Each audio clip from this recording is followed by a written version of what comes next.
You talking to me? Did you have a brain tumor for breakfast? Then who the hell else are you talking to? Talking to me? I'm funny how? I mean, funny like a clown. You? I'm Peter Venkman. We all go a little mad sometimes. Man that doesn't spend time with his family will never be a real man. Yeah. I'm kind of a big deal. First rule of my club is do not talk about it like that. Yeah, baby.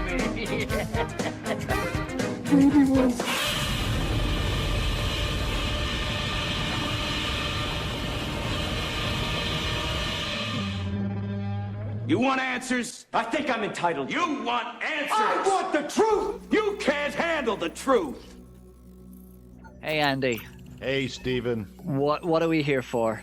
We're here for Frame by Frame. The podcast. The podcast that I've heard is in one of the top 5 billion podcasts in the world right now. Wow. We made it. I feel like we've made it finally. We're doing really well. It's doing fantastic. It's always a pleasure to be here. I enjoy it. It's my highlight of the week, as you know. Kind of like a deep cleanse. Yeah, it's I like don't know. It's like a Colonoscopy. yeah, like a spa day for the soul. What's the clock doing? Oh. I love it. I actually forgot. Okay. The clock. Let me just have a look. Hey, Andy. Yeah? The clock is running. Tick-tock. In fact, there's something strange going on with my clock. It's kind of going in reverse, but very quickly. Talk, tick. Oh, here we go. Oh, no. We're doing it again. Something strange is happening. Okay, you need to push some buttons. Push some Temporal buttons, Andy. portal activated. Ready to input date and time for exit computations. Okay, It's going night, day outside the window. Things are going weird. What's happening? we're going backwards. We're going backwards again. Oh, this is a time travel episode. Oh no! Time travel episode. You know what? I don't have time for this. Time. Yeah. Okay. Strap in, Andy and Steven. We are going in.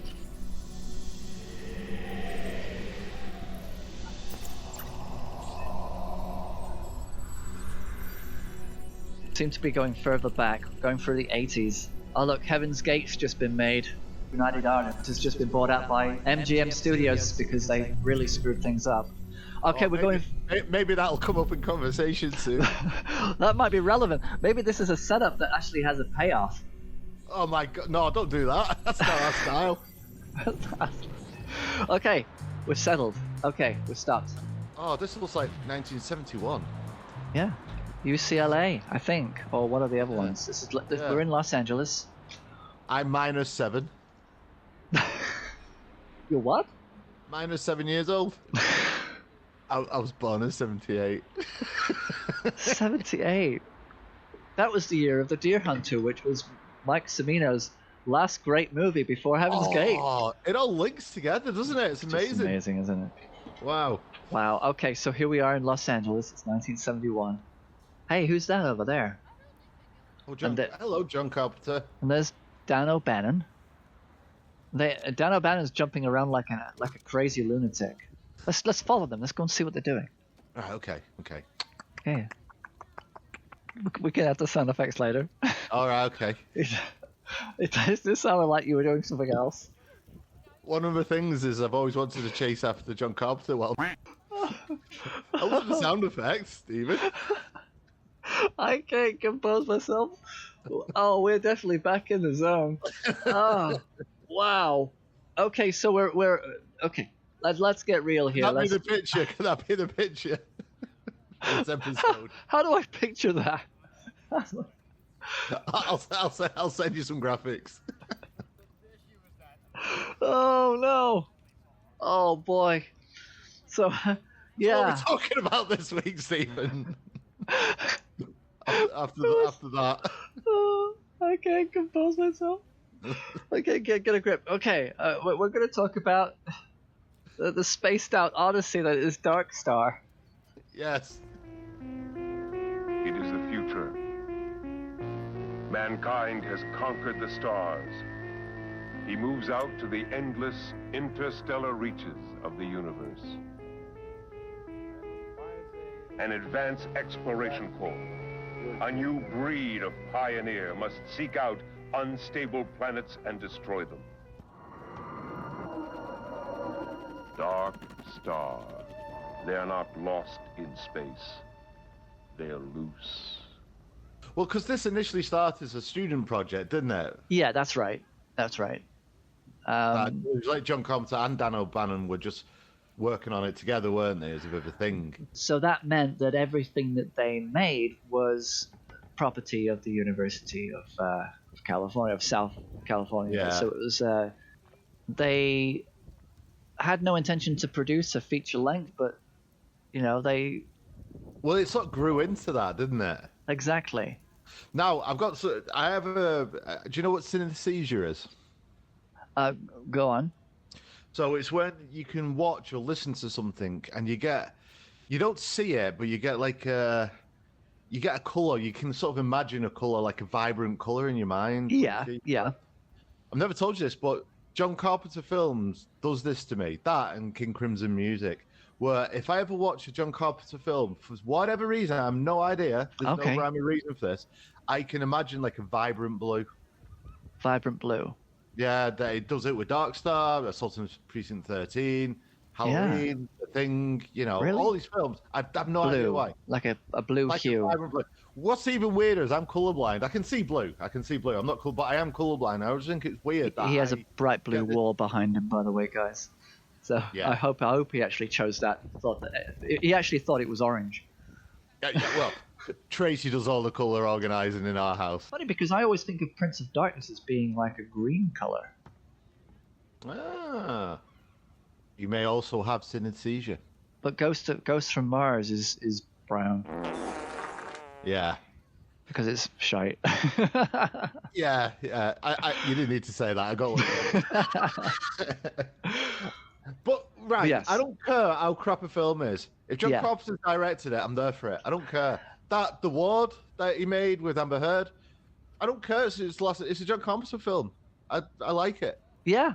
But I honestly don't care. It's a weird thing. I think I'll forgive him. I forgive him for music. You know, I think no matter what he does, the music is always the thing that keeps you there. That makes you pay attention. Yeah, exactly, and none more so than Dark Star when it starts and you just hear that. Oh, that's the John Carpenter music. You just hear it, and I'm like, I love it.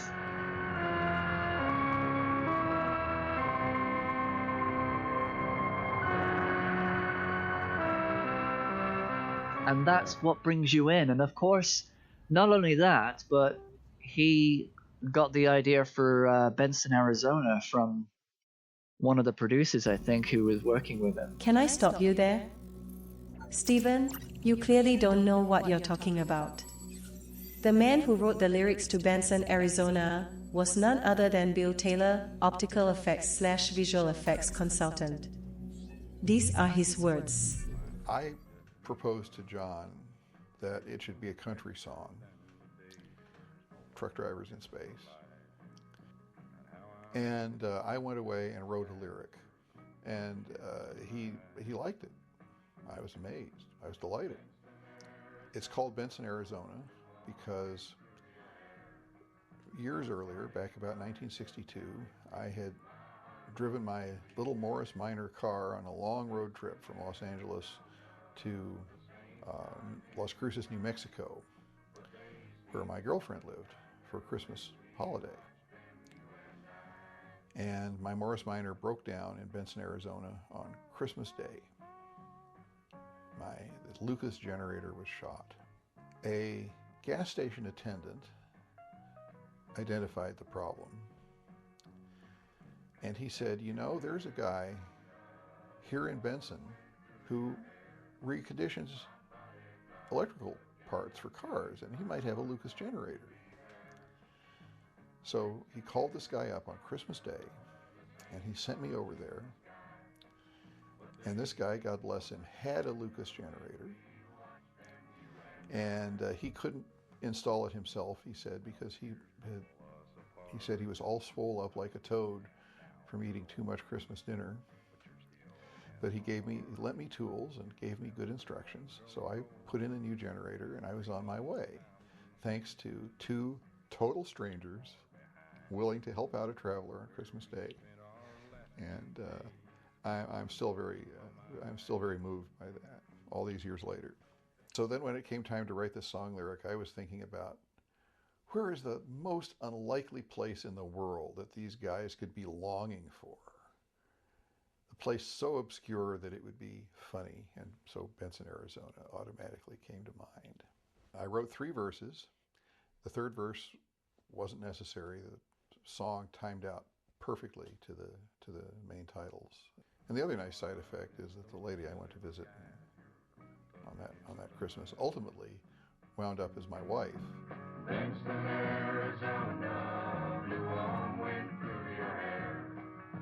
Well, so Dark Star is okay. It's a comedy about the adventures of the crew of Dark Star. So the ship's called Dark Star, isn't it? Yeah. And they're an interstellar space cruiser assigned to blow up planets with unsuitable life forms to render the universe safe for the human race. I wrote that down. He's reading. That's perfect. That's perfect. That's, and now we can start deconstructing this wonderful entity. Yeah. What I love, if I could just be so bold. Okay. I think it was brave to have the staff of Darkstar to be bored most of the time.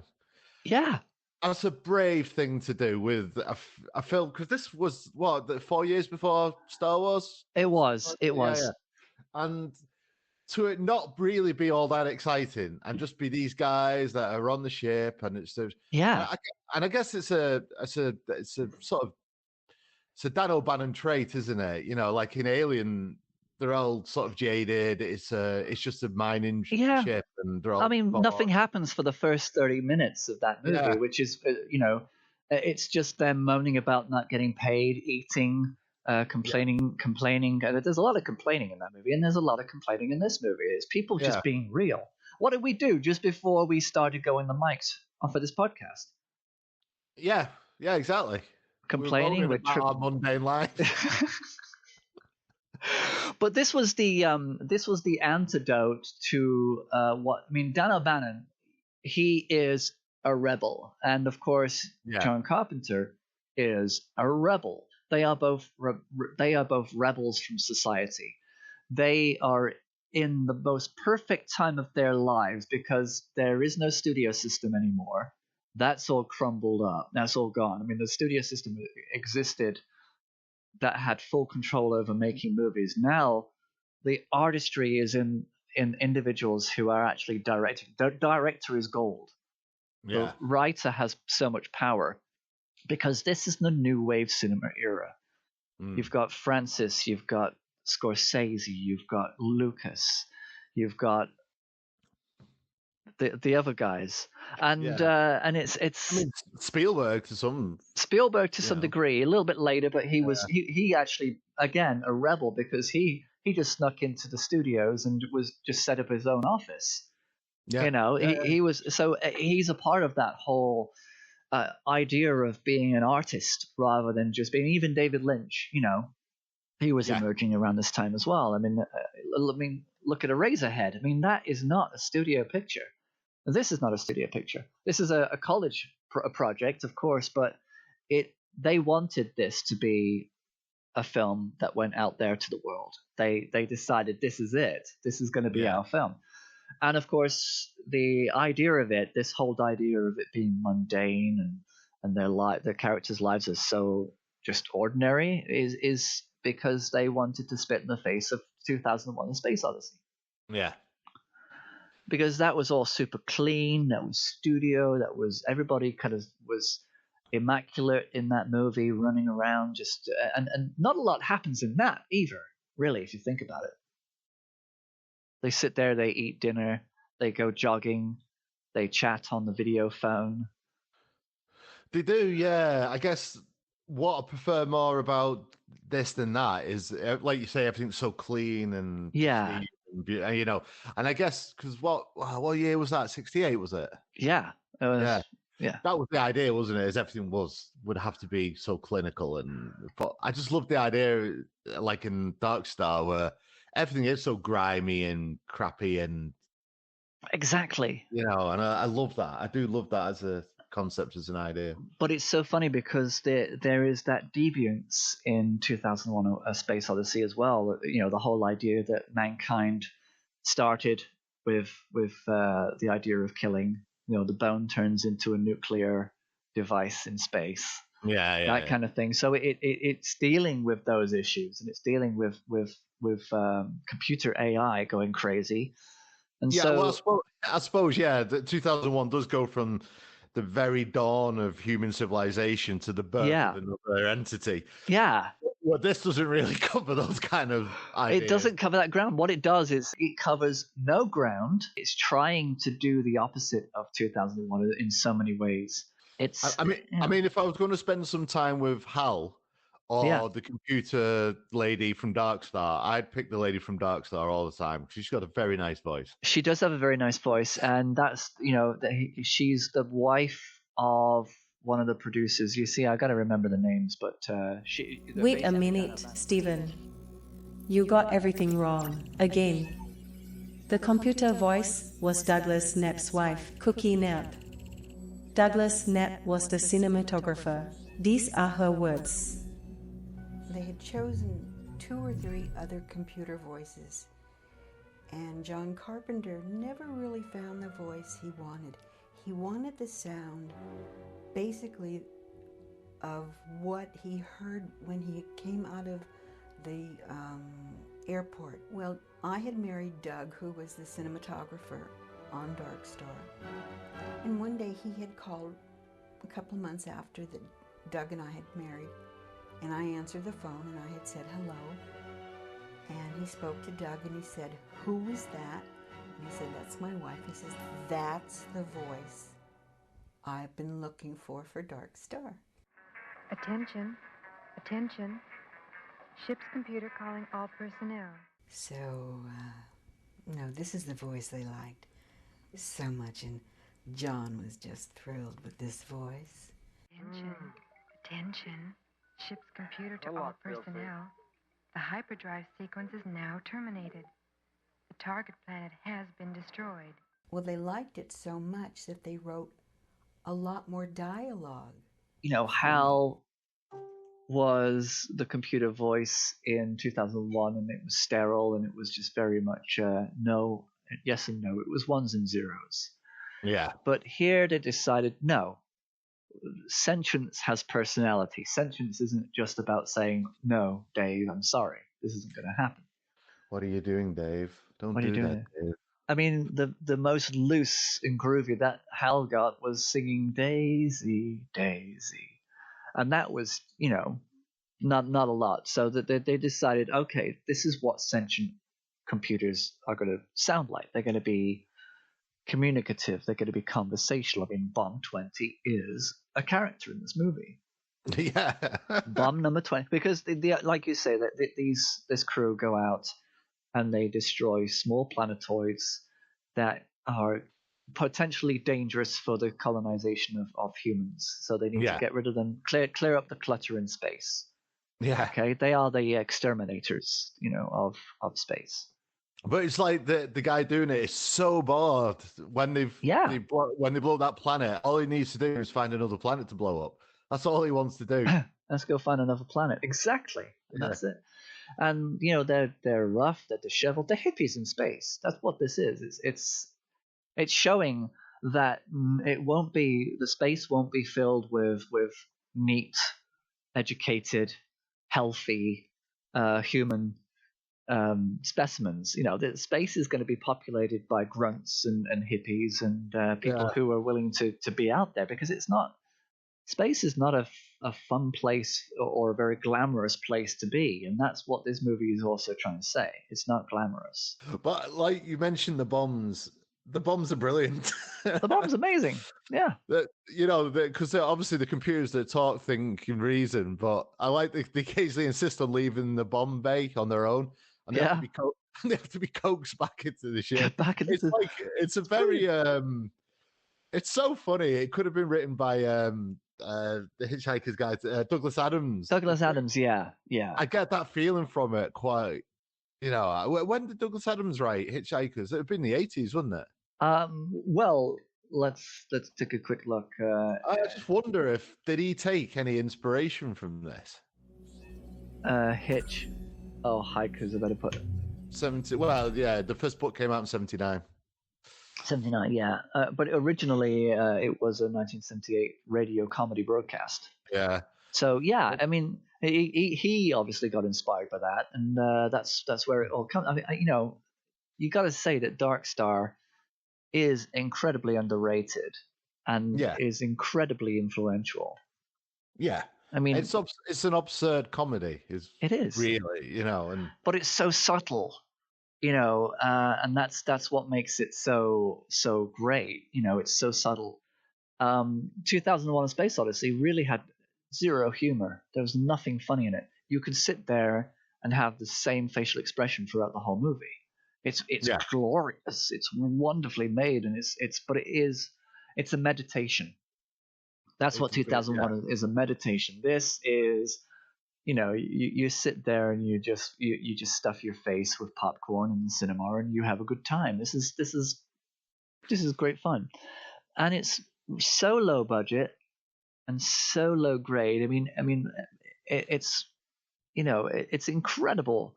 The look of it is actually pretty incredible considering these were students. Yeah. I mean, okay, the first scene that they shot was in a closet. And that's when they were eating, and they had the white walls, and they stuck a few things on, and you can tell that there's an evolutionary process in their film making skills. That was probably where the shorts were. That's where it was, But then all of a sudden, they started to find all this stuff, and computer technology came into it, and special effects. They really broke ground with this movie.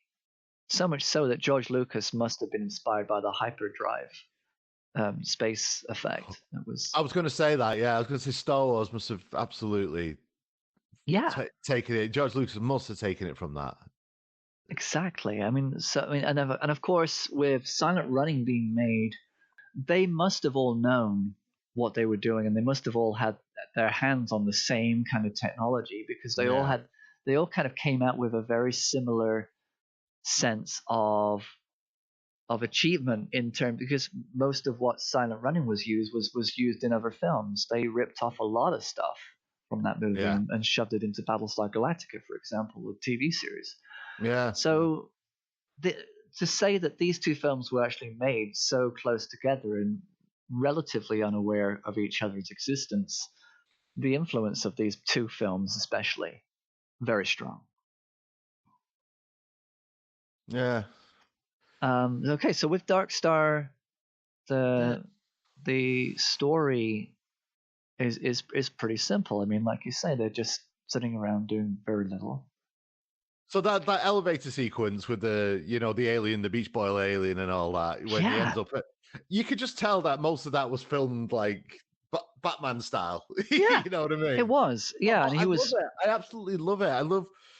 I love films when they don't have that much money and they don't have to, and they're just trying to figure out ways to film stuff. I would take that a million times over having a film that's cost $100 million to be made. I mean, it was Dan O'Bannon lying on a piece of wood, and then that it was threaded through that structure, which was supposed to be the elevator floor. And on the other side of that structure were people standing on the same board to make it kind of wobble, so that when he lurched, it looked like his body was flailing, because the gravity of the situation would be he was actually holding on to the bottom of that elevator. Yeah. So they figured that out. I mean, to figure that out yourself, and to make it so, that no filmmakers would do that now. They just wouldn't. God, no. I mean, who like the beach ball? Let's talk about the beach ball in the room, please. Yeah, the beach ball in the room. Yeah, this is yeah. So was it a budgetary thing? Was it? I think they thought, you know what, that'd be absolutely hilarious. Was it a bit of both? Because again, if we go back to the Douglas Adams thing, like in some of the later Hitchhiker's Guide, he talks about a planet that's just nothing but bed mattresses. Intelligent bed mattresses that are on this planet. So, I mean, it's such a Douglas Adams thing to just be a beach ball. Yeah.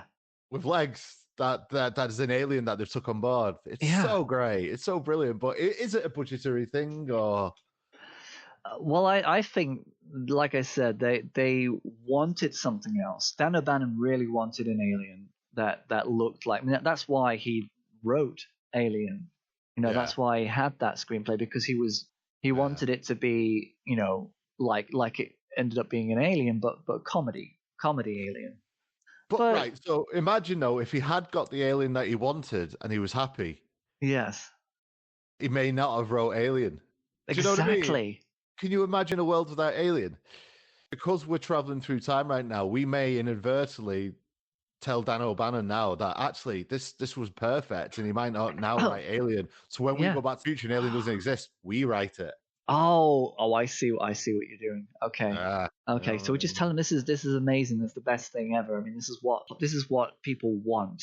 People will be getting dressed as a beach ball in Halloween. Yeah. Beach balls. I say be happy with the beach ball idea, because we are from. We just tell them that straight. We're from the future. Every beach ball is basically a Dan O'Bannon beach ball. Yeah. Like Dan O'Bannon, that's it. You revolution. Just get shares in beach balls now. Just buy shares in beach ball, because honestly, but Red Dwarf stole from Dark Star. That absurd Red Dwarf, Red Dwarf knew what it was doing, because nobody had seen Dark Star in Britain, really. I mean, how often has Dark Star ever been on other than Channel 4 at obscure times at 3 in the morning? I mean, even Mark Commode hasn't screamed enough about Dark Star enough to make it, as popular as Silent Running was. Because he never shuts up about bloody Silent Running. I know. And, getting Silent Running played at the Eden Project, why not have Dark Star playing at at some Red Dwarf convention? Red Dwarf convention. But yeah, Red Dwarf really has a lot to answer for in that case, because the characters also are, trapped on a ship. Yeah. It's a mining vessel. They're bored most of the time. They're just trying to find some. Yeah. Well, but the world's ended in Red Dwarf as well, hasn't it? Which I suppose links a little bit more to Silent Running, but. Yeah, exactly. So they stole from everybody, and everybody thinks that Red Dwarf is the bees. Yeah, and again, the Red Dwarf, when you read Douglas Adams, it's just really Douglas Adams. It's taking that absurd surrealist humor and running with it, and that's it. But the cheapness of Red Dwarf is, like I said, when I was rewatching Dark Star last week, it reminded me of Red Dwarf because the cheapness of it, and the sets that wobble, and the Prisoner Cell Block H of its S-ness of it. You know what I mean? Very much so. Yeah. Prisoner Cell Block H. Yeah, do you remember that? My word, yeah. We remember the sets wobbled. They did, so made, It's MDF. Yeah, exactly. But part of the joy of watching it is the cheapness of it as well. Yeah, because every time a cell door just slammed closed, just like your. My name is Miss Ferguson, and you will stand up straight when you speak to me. Sorry, Miss Ferguson. You know. Every setup in the screenplay for Dark Star has a payoff. Yeah, absolutely. It's well written. Even the beach ball alien was responsible for the outcome of the story. Yeah, absolutely. Yeah. Because whatever happened that was the second time that the Bomb 20 decided to deploy, wasn't it? Because the gases that excreted from the beach ball caused an electrical malfunction for Bomb 20 to come down again. Yeah.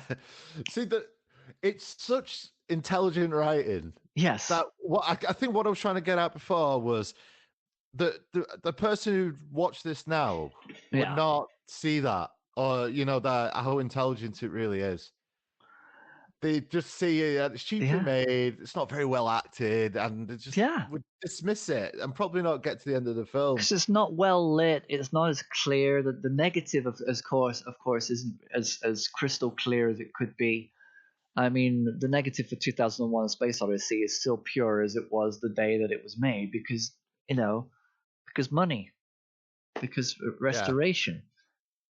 Dark Star never had that luck, but plus there is a kind of a deviant story behind the making of Dark Star that gave us the reason for why. Because all the film, I mean, this is the thing as well. You got to remember, this is 1971, so everything is done on film. The students are handling the film. The quality of the film it had to be blown up to become a negative for cinematic release. So they had to basically blow it up and then pinprick stars on the edges of the actual film manually in order to. And That's absolutely amazing. I mean, this is exactly what people don't realize, is that when they are watching digital film, it's a different kind of filmmaking. It's very clever. I mean, CGI is all really clever, and all this artistry that comes into it. The people are real artists, but back in the day, people had the patience of saints to be able to go through reels of film, pinpricking dots in exactly the same spot, over and over again, just to make sure that they had everything, precision. Yeah. And patience, and in fact, the crew of who actually filmed it, it took them 2 years to make, and of course, they could only do it in between studies. They could only do it late at night. They had other jobs. They had other things going on.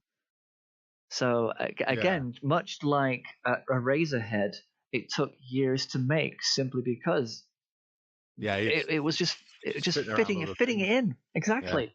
That's what filmmaking is. I mean, that's what we did with CAC03. Yeah, we had to fit it around between 11 and 2 a.m. in the morning.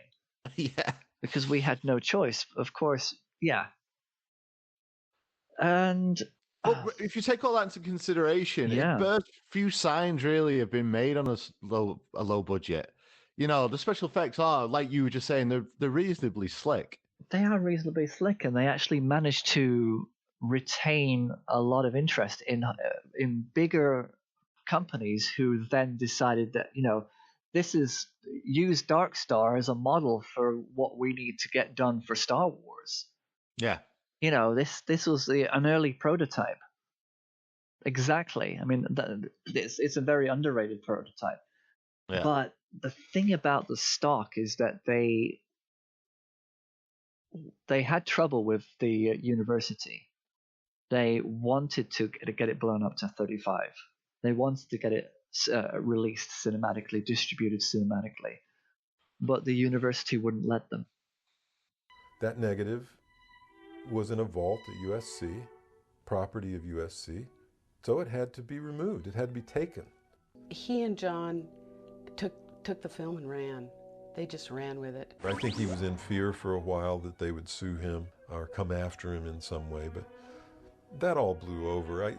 I believe they developed a sense of tolerance about it because the fact that John was a USC student reflected well on the school ultimately. I think Bernie Cantor realized that they had possibly the greatest advertising and that they could, and called everybody off and said, let's just let this one go. This is going to be good for us. Blimey, Tom, you got scorped with our negatives. They did. Look at them go. Look, they're off now. We're here just in time. Look at this. A crime is happening. They're running. Who's that man running behind him masturbating? Oh, that's me. Who's the guy? That's you. If you imagine if the university had got involved and said no and took it back and arrested them, it's quite possible we wouldn't have got Alien. Yeah. We wouldn't have got Halloween. We wouldn't have got The Thing, which is probably in my top 3 favorite films of all time. Exactly. I mean, and that's why it's very dangerous that we're here back in 1971. I mean, at one step, and we could actually just ruin this. No, what have we done? When we go back to our time, it's going to be like Back to the Future 2. You know what's funny about that? When we go back to the future, it's like it's going to be such chaos that Donald Trump would be president. Gosh, imagine that. That's probably what happened. Because isn't that what they modelled Biff in? Yes, was modelled on Trump. They're modelled on Trump, so they envisioned that what could be the most obnoxiously nasty future that we can imagine, where a complete descent into absolute chaos. We've just touched upon something here that I did not see this coming. You see, the thing is, we could actually do a podcast on this, but we'd be so angry. It would just ruin the whole cleansing purpose of this podcast. Yeah, it would. Yeah, so we should stop right there. And by the end of this podcast, we're going to have to make sure everything's okay. If I could just say, please, if anyone in America listens to this podcast, and when it comes to voting, don't vote Trump. Please don't. How does a human brain not actually see through it? How does a human brain not see? And that is worrying. I mean, to be honest, the human race has always been worrying. But, for the evolutionary process, what has gone wrong with the evolutionary process of people's brains? How are they thinking this way? Who would have thought that with Back to the Future 2, you essentially predicted the situation we're in right now with Biff and Donald Trump? We didn't have no. We never were audacious enough to think that even Biff would run for president. We didn't even go. No one would have believed it. We couldn't have put that in the movie. And yet here we are. Anyway, we need to scrub clean this episode of Trump. So unfortunately. Yeah, let's just switch the shower on. Just get all Trump offers. There you go. I think we're gonna need something a little bit stronger. Yeah. So, but there's another thing in Dark Star that happens that was stolen that everybody talks about in the film Aliens.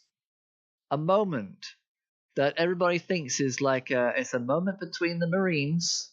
That involves a hand and a knife. Oh, yes. Trust me. Yeah. Okay. Yes, I was going to bring that up. Okay. You did it.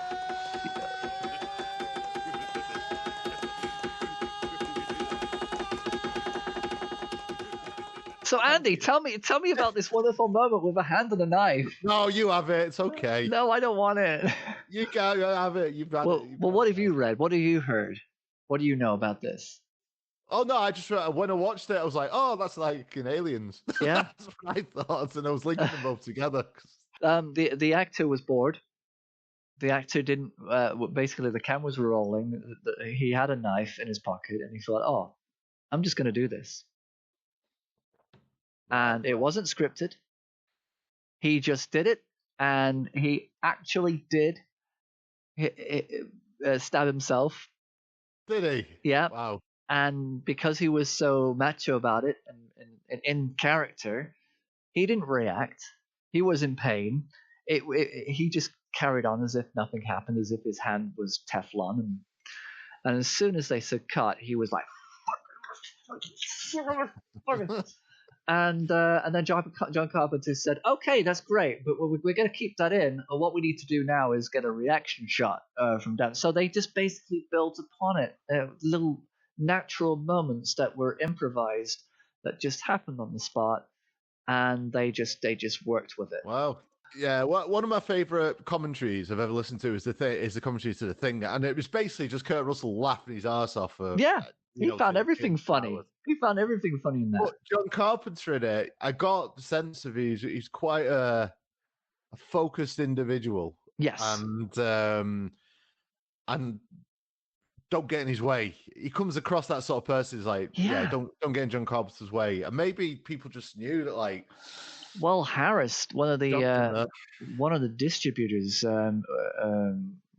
Larry Harris. I don't know his name. Hang on.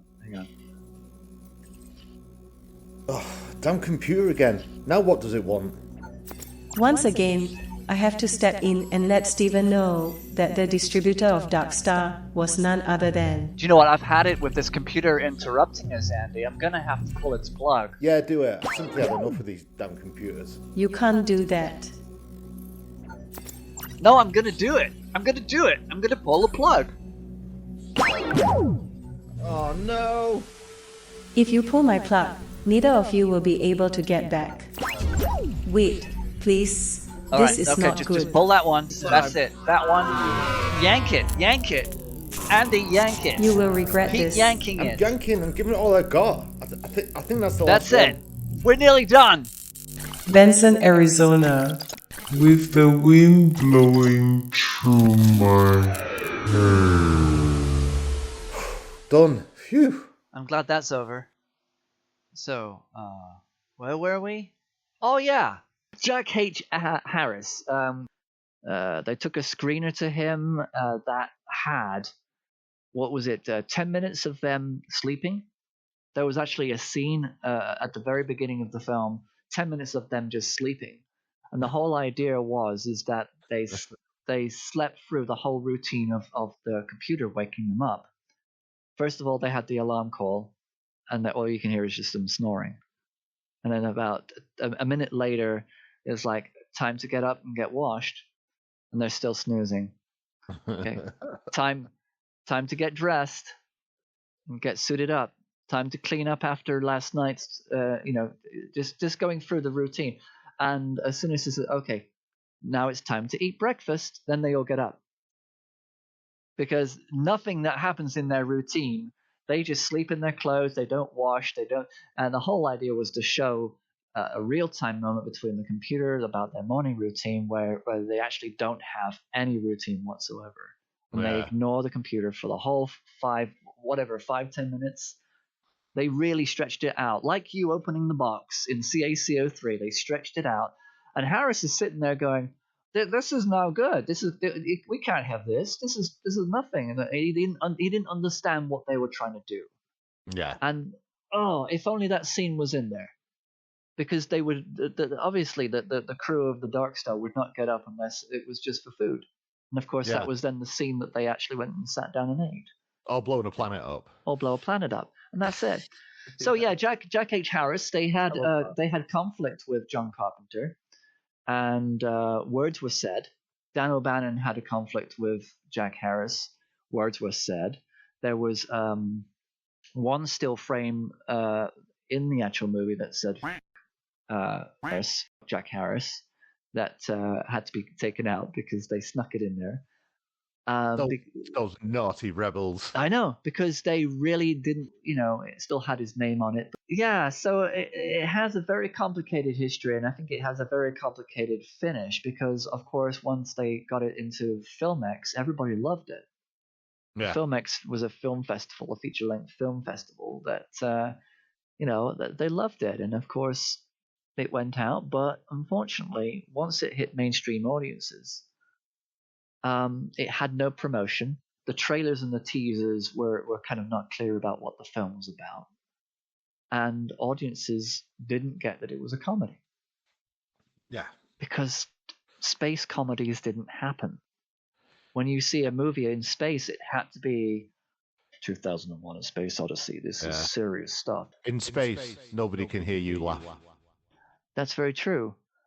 That's when it became a cult classic. And obviously, like as what always happens, like also John Carpenter got a real name for himself. Yes, as being this king of horror. Well, here's this film that no one's ever seen of John Carpenter. Exactly. It's his first film, and everyone wants to see that now. And then, I can imagine, going through all the Halloweens and the thing, and then going, I want to watch that film, and then watching and go, that's not the John Carpenter I know. Yeah. You know what I mean? But that was it. I mean, that's what we all did in the 90s, especially as a student. We were fascinated by Martin Scorsese. What was his first film? Oh, Mean Streets. Mean Streets. Yeah, it's okay, but it's very red. It's very bad. It's not an easy film to kind of focus on. You have to really pay attention because it's not. It's a very dirty negative. It's a very dirty old negative that hasn't been looked after. What was the first film of Robert De Niro? oh, this? Yeah. He's got a mustache and it's grainy and it's horrible. Dennis Hopper, what was his first film? Oh, this? Jack Nicholson, this? They all had really bad films that never got seen. Nobody really understood them. Nobody liked them. And now they're all cult classics. Yeah. Oh, do you remember when Donnie Darko came out? And I do. And straight away they promoted it as a cult classic. Yes. Yeah, very good. How? How did... Have you rewatched that film recently? Donnie Darko. I haven't. So obviously when it came out, I really liked it and it ticked all the boxes. But we recently watched it. Oh, I'd say recently. It might have been last year, and it doesn't. It's all right. It's not very good. Yeah, it's not a great film. Exactly, and it doesn't hold up. So therefore, ironically, not a cult, not a classic.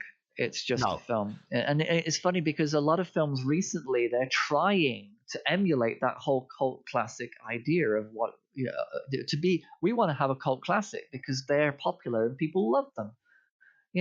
But it's not. That's not how it. The age of cult classics is over. Because media is readily available all the time. That's the only way that a film can become cult. Yeah, I suppose the cult classics now are a student film on YouTube that some famous director made. Yeah, maybe, but that's one film away from making Star Wars. Yeah, exactly. AKA monsters. That's what happens now. It's happening. We talked about it with our Evil Dead episode, where someone has to make a reasonably scary film, and then Sam Raimi will ring them up and go, pitch me an idea for an Evil Dead. If I like it, we'll give you the money and you go make it. That's it, yeah. Which is great, but at the same time, when you compare the work of Monsters and the work in Dark Star's first movies... I want to do an episode on cult classics now. Yeah, I mean, this is territory that we just stumbled upon, but because it's something that it doesn't compare to what they had to do. They had to work with film, they had to work with negatives, they had to have chemicals involved in the making, and it's like it doesn't compare. Cutting and splicing, all of this, everything that was pre-digital was pretty much. It's genius territory, and that I don't think genius territory is possible anymore with filmmakers. I really don't. No. I don't think so because they can just make anything within a very short length of time. It doesn't have to take years. No, it doesn't, and they don't go. We want this, and this to happen. Oh, right. Well, how are we going to do it? Well, we'll figure it out. Well, now we don't need to figure it out because some boffin in a computer can make it all happen for you. Exactly. And they've got the world at their fingertips because the internet exists. And that's it. I mean, imagine how difficult it was to get... imagine how difficult it is for us without the internet to get COC03 seen. Yeah. Imagine that. Imagine us trying to take that on the road, to get screens set up, to get negatives printed, to get it distributed, to get people, to convince people, because all it was all the time convincing people to show it. Yeah, I remember with COC03 contacting short film festivals, and them all saying, "Well, can you make it 4 minutes?" Like, no. What are you on about 4 minutes? It's only like 20 odd minutes long. It's just a short film. You see, that's the rebellion in us because we know the film is the length that it has to be. The 2 minutes that it takes for you to open that package is the 2 minutes that it takes for you to open that package. Yeah. And if you're not with us, and that's the thing, it's like if you're not with us in that moment, then you're not paying attention to what our intention is. Yeah. And it's like, well, 4 minutes. No, I mean, you're asking us to kind of, make a 4 minute film. That's not our film. Yeah. That's a 4 minute film. That's somebody else who has to fit into a time. I mean, how horrible to have constraint. Yeah, there's a great thing. If you look it up on YouTube, is some producers saying to David Lynch, I think the scene's a bit too long. Try to do a close-up on Candy still? Or do you, if you want to cut the time down? What is this with everybody? No. What is it? Really? Why? I'm serious. F***ing A, man. It drives me nuts. Who gives a f***ing shit how long a scene is? You know, the scene's as long as it needs to be is his argument to it. And exactly, and that's what art is. Yeah, exactly. It's like films like this don't get made, do they? No. Anymore. There's a scene in this, you know, I don't know if films today just worry that their audience aren't intelligent enough anymore, but there's a scene in this, you know, when the bomb won't detach from the ship and it's going to explode in 24 minutes. Yes. And the bomb can't be disarmed because it's convinced itself it has a mission to self-destruct. Yeah. So one of the guys has to go outside the spaceship and has to confront the thinking bomb. And his strategy is to convince the bomb that it has no evidence that the universe really exists. So how can his instructions be valid? That's a very, very clever concept and argument within a film. It is. It's incredible. And it's so... the theory behind it, it's like, no, they wouldn't... You're trying to convince the bomb that the universe doesn't exist, or the instructions it's told itself to self-destruct can't be relevant because the universe doesn't exist. Just to stop it from exploding itself. It's brilliant. It's such a clever... And that's so Douglas Adams. It is. So Douglas Adams. Yeah. Because they were, I mean, Dan O'Bannon and John Carpenter, they were well read. They read books, Andy. Books physical books that actually had, theory, philosophy, psychology. They covered the gamut with this. They went at the space because they had all of that. That was all they had. Well, you talk about this quite a lot, and obviously being a writer yourself, I think this is very close to your heart. Where these people don't now have to read the books on storytelling and that because they have the internet to tell them how things are done. How do you do that? How do you write narrative? Well, someone who made a 20-minute YouTube video on that. I'll watch that, and then I know how to write narrative. Yeah. Yeah. People don't work on the level of meaning. They work on the level of whether it's been done before and whether people like it. It's all about feelings rather than meanings. Yeah. It's all judged on a feeling. That looks cool. I want to do that. Yeah. Why? I don't know. Yeah. I don't know because I haven't really thought about it that deeply, but if it looks cool then and it works for them, I'm going to do it too. And that's all they need to know. That is the language of filmmakers these days. But what's sort of upsetting about that, you get people like Lucas who understand narrative and write a very compelling cowboy western in outer space.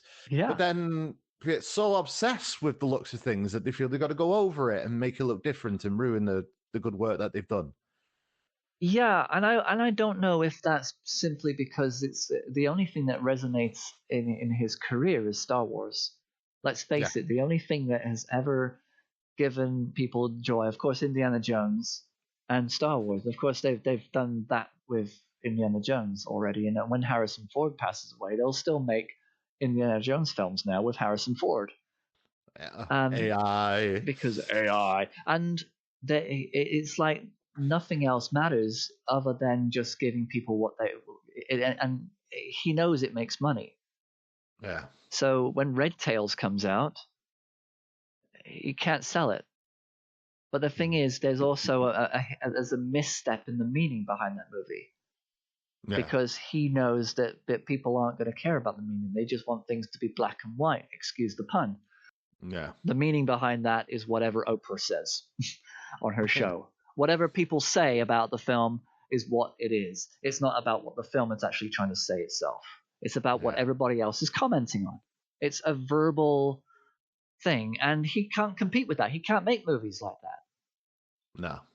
And and nobody can. I mean, I don't know how Megalopolis is going to work for Francis Ford Coppola and how that's going to be be portrayed and how that's going to be. It's already getting panned, isn't it? Well, of course, because but who's seen it really on the level of actual meaning rather than just feeling? Yeah. And it's all about feeling. How did you feel about Dune? I enjoyed it. It was good. I didn't enjoy it. It wasn't good. And that's it. That's the surface level of critique that people give. They don't understand the language of it. They don't, and they'll also a cliche that people always say, yeah, it was good, but it's not as good as the book. Not as good as the book. Yeah. It's funny. Have you read the book? Yeah. But then you asked them what was it about the book that made it from a point. Yeah. So what do you prefer in the book that's not in the film? More words. You're not supposed to ask me that question. That's too deep.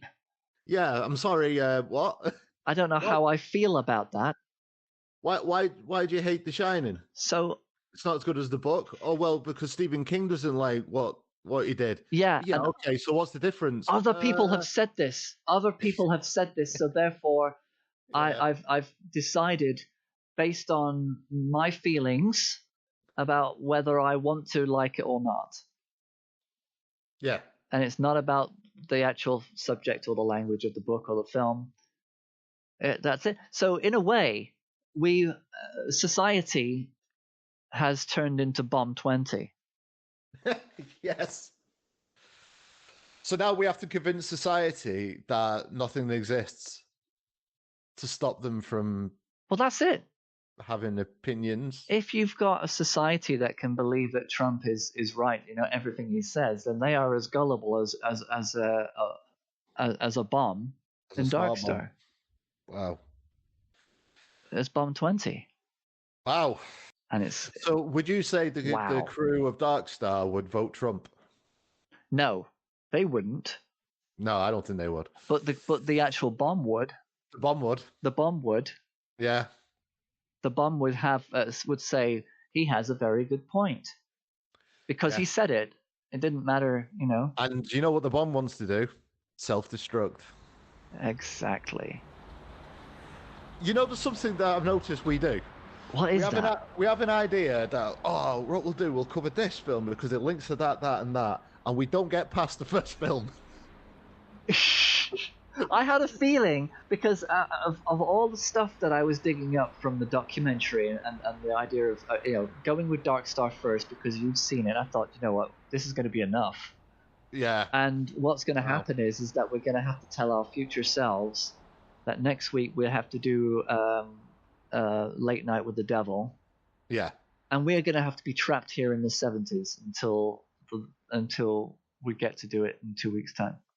What we'll do, right, if we send a letter to ourselves in the future now, okay, to remind ourselves to definitely talk about Late Night with the Devil next week. Yeah. But we'll know that we'll then come back to the future the week after, and maybe we'll have to talk about Silent Running. Yeah. Okay. Or we can just stay. Is that how time travel works? No, I've got a feeling that that's what Ultimate Dimensions. That's how Ultimate Dimensions. Yeah.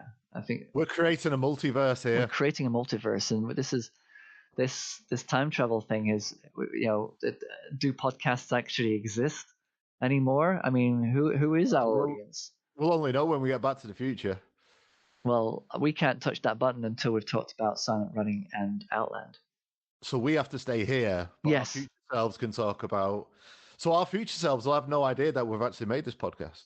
No, but they will because it'll be in the future, or will it? Oh, hang on. We would have released it, but I think they would be pretty surprised.